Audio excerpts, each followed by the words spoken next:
नमस्ते दोस्तों, pharma notes के इस यूट्यूब चैनल में आप सबों का स्वागत है। आज के इस वीडियो लेक्चर में हम जी पैट संडे क्विज के पार्ट 53 को डिस्कस करने जा रहे हैं। तो चलिए आज के इस सेशन के शानदार क्वेश्चंस को डिस्कस कर लेते हैं। देखो यहाँ पे पूछा है, aneuploidy is the presence of abnormal number of. देखो एन्यूप्लॉइडी एक डिसऑर्डर है बॉडी में, तो ये किसके एबनॉर्मल नंबर की वजह से होता है। देखिए ऑप्शन में यहाँ पे abnormal number of lysosome within the cell, abnormal number of chromosomes within the cell, abnormal number of peroxisome within the cell या फिर abnormal number of microbes within the colony।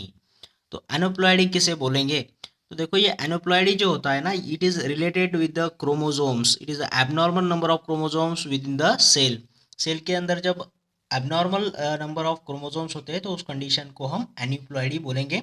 इसके बारे में इस सेशन में हम और भी जानकारी लेंगे दोस्तों आगे के क्वेश्चंस के जरिए।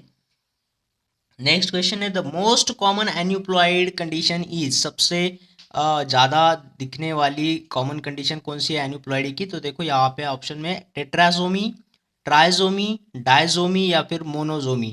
तो यहाँ से सही जवाब होगा दोस्तों, मोस्ट कॉमन कंडीशन होती है ट्राइजोमी। ट्राइजोमी यानी जैसे हम बॉडी में देखते हैं कि नॉर्मली जो क्रोमोजोम्स दिखते हैं हमें वो 2 नंबर में होते हैं। डिप्लॉयड होता है ना, वो एक्स से होगा या फिर एक्स वाई होगा। तो टेट्राजोमी में 4 में होंगे। ये ट्राइजोमी में 3 टाइप के देखे जाएंगे, जैसे X X X X X Y इस टाइप में। तो ये ट्राइजोमी हो जाएगा, अबनॉर्मल नंबर ऑफ क्रोमोसोम। तो ये कंडीशन ज़्यादातर के देखने मिलती है ट्राइजोमी वाली, ठीक है। इसके बारे में भी हम आगे चर्चा करेंगे। फिर डायजोमी, फिर ये मोनोजोमी। मोनोजोमी में जैसे सिर्फ एक ही क्रोमोजोम होगा इस टाइप में, वो मोनोजोमी वाला कंडीशन होता है, ठीक है। तो ये सारे एनिप्लॉइड के कंडीशंस हैं जिसमें मोस्ट कॉमन जो होगा वो ट्राइजोमी वाला होगा दोस्तों, ठीक है। नेक्स्ट क्वेश्चन में चलते हैं। देखो यहाँ पे पूछता है, example of sex linked aneuploidy is. Sex linked aneuploidy कौन सी होगी। यहाँ से देखो ऑप्शन में दिया है Down's syndrome, Edwards syndrome, Klinefelter syndrome या फिर ऑल ऑफ दिस। तो देखो सेक्स लिंक्ड एन्यूप्लॉइडी पूछा है तो इसमें जवाब आपको देना है क्लाइनफेल्टर सिंड्रोम। इसमें हमने अभी बोला ना, तो एन्यूप्लॉइड की जो मोस्ट कॉमन कंडीशन होती है ट्राइजोमी वाली, तो ये क्लिनफेल्टर सिंड्रोम जो होता है वो सेक्स लिंक्ड होता है दोस्तों, क्योंकि इसमें जो सेक्स क्रोमोसोम होते हैं मेल में नॉर्मली एक्स वाई होगा, फीमेल में नॉर्मली एक्स एक्स होता है। लेकिन यहाँ पे ये ट्राइजोमी वाली कंडीशन है एन्यूप्लॉइडी वाली, जो कि सेक्स क्रोमोसोम्स के साथ में हो रही है।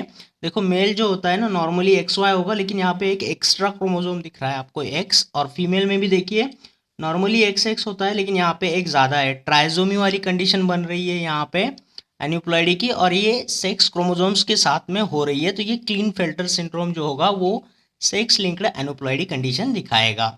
अब ये बाकी जो है डाउस सिंड्रोम और एडवर्ड सिंड्रोम, ये ऑटोजोमल एन्यूप्लॉइडी दिखाएंगे दोस्तों। ये सेक्स क्रोमोसोम्स के साथ में नहीं होता है, ये ऑटोजोम्स के साथ में होता है, ठीक है। तो ये जो है ऑटोजोम्स हमारे बॉडी में कितना होता है 22 पेयर्स होता है, और एक जो पेयर्स होता है वो सेक्स क्रोमोसोम वाला होता है, यानी टोटल 23 क्रोमोसोम्स होते हैं हमारे बॉडी में। तो ये जो 22 पेयर्स की बात चल रही है उसमें से 21 पे जो ट्राइजोमी दिखाएगा वो डाउस सिंड्रोम होगा, और 18 पेयर पे जो होगा वो ट्राइजोमी दिखाएगा तो वो एडवर्ड्स सिंड्रोम होगा, ठीक है। और जो सेक्स क्रोमोसोम के साथ हो रहा है उसे क्लिनफेल्टर्स फेल्टर्स सिंड्रोम बोलेंगे, ठीक है। इसमें आप समझ चुके होंगे ये एनोप्लॉइडी ट्राइजोमी वाली कंडीशन। नेक्स्ट क्वेश्चन की तरफ बढ़ेंगे। देखो यहाँ पे पूछा है, example of sex linked genetic disorder is. Sex linked genetic disorder कौन सा होगा। देखिए option, breast cancer, sickle cell anaemia, Tay Sachs disease और कलर ब्लाइंडनेस। तो सेक्स लिंक्ड जेनेटिक डिसऑर्डर सभी को पता होगा, ये कलर ब्लाइंडनेस जो है वो सेक्स लिंक्ड क्रोमोसोम की वजह से वो इनहेरिट होता है ना, उनके जो आने वाली जो प्रोजेनी होती है उनके अंदर ये इनहेरिट होता है कलर ब्लाइंडनेस। तो इसे याद रखिएगा, ये सेक्स लिंक्ड क्रोमोसोम्स के साथ में होता है। इसमें और भी डिसीज आते हैं जिसमें haemophilia A type B type दोनों वाले आएंगे। फिर डुचेन मस्कुलर डिस्ट्रॉफी भी जो है वो भी सेक्स लिंक्ड क्रोमोसोम्स के साथ होने वाली जेनेटिक डिसऑर्डर है। और जो बाकी यहाँ पे आपको देख रहे हैं, breast cancer, sickle cell anaemia, Tay Sachs disease, beta thalassaemia type के डिसीज जो है ये सारे ऑटोजोम्स के साथ होते हैं, ना कि सेक्स क्रोमोसोम के साथ में। तो ये ऑटोजोम्स, ये कितना होता है 22 पेयर्स होते हैं ना हमारे बॉडी में। ऑटोजोम्स जो बॉडी क्रोमोजोम्स होते हैं वो 22 पेयर्स, और सेक्स क्रोमोजोम जो होता है वो 1 पेयर, ठीक है। तो ये सेक्स क्रोमोसोम्स के साथ में होने वाले डिसीज यहाँ पे दिख रहे हैं, और ये जो है इंक्लूडिंग बीटा थैलेसीमिया ये ऑटोजोम्स के साथ में होने वाले हैं। तो सेक्स लिंक्ड जेनेटिक डिसऑर्डर में कलर ब्लाइंडनेस आ जाएगा। नाइट ब्लाइंडनेस जो होता है विटामिन ए की कमी की वजह से हो जाता है दोस्तों, ठीक है। नेक्स्ट क्वेश्चन की तरफ बढ़ेंगे।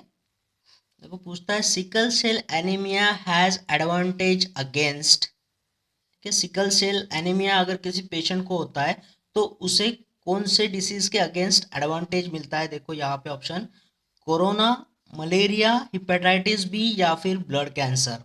देखो जिस पेशेंट को सिकल सेल एनीमिया होता है ना, तो उस पेशेंट को मलेरिया नहीं हो सकता है दोस्तों, तो उसे एडवांटेज मिलता है, biological advantage against the malaria. तो ये याद रखिएगा, सिकल सेल एनीमिया और मलेरिया का कोरिलेशन। अगर सिकल सेल एनीमिया होता है तो नॉर्मली हमारा अगर आरबीसी का लाइफ देखेंगे आप, एवरेज 120 डेज का होता है, लेकिन सिकल सेल एनीमिया जब होता है तो उसका लाइफ स्पैन कम हो जाता है, जो 10 to 20 डेज होगा दोस्तों।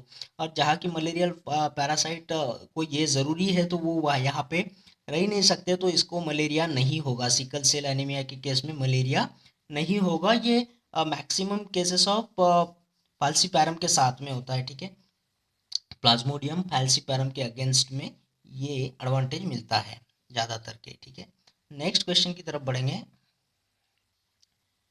देखो पूछता है the object of eugenics is to. देखो यूजेनिक्स के बारे में आपको पता होना चाहिए, इसका ऑब्जेक्ट पूछा है, यूजेनिक्स का क्या ऑब्जेक्ट होगा। देखो ऑप्शन में दिया है improve the production of people who are unfit to live in the society.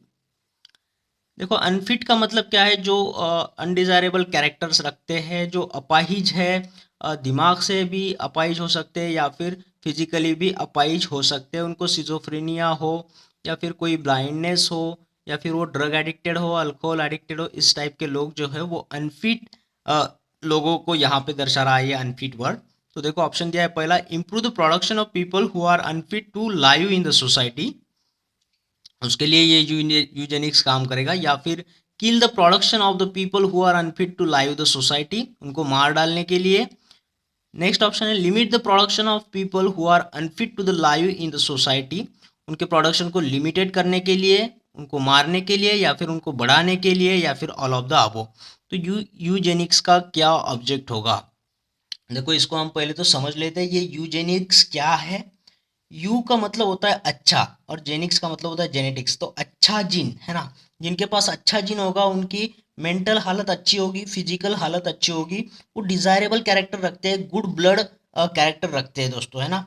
जो जो जिसकी फिजिकल कंडीशन मेंटल कंडीशन बहुत ही अच्छी है, हेल्दी इंसान है, जो सोसाइटी को आगे ले जा सकते हैं, ऐसे लोग यूजेनिक्स में आएंगे, ठीक है। तो इसकी डेफिनेशन क्या होगी? Science of improving the human race based on genetics. Human race को काफ़ी अच्छी तरीके से इम्प्रूव करने के लिए ये यूजेनिक्स काम करेगा। लेकिन मैं आपको यहाँ पे एक बात बता दूँ हिस्ट्री की, जो law of Eugenix programming launch हुआ था जर्मनी के अंदर 1930 से लेकर के 1933 में, ठीक है। इसको टोटली लॉन्च किया गया, एक्सेप्ट किया गया 1933 में, जबकि वहाँ पे हिटलर था दोस्तों।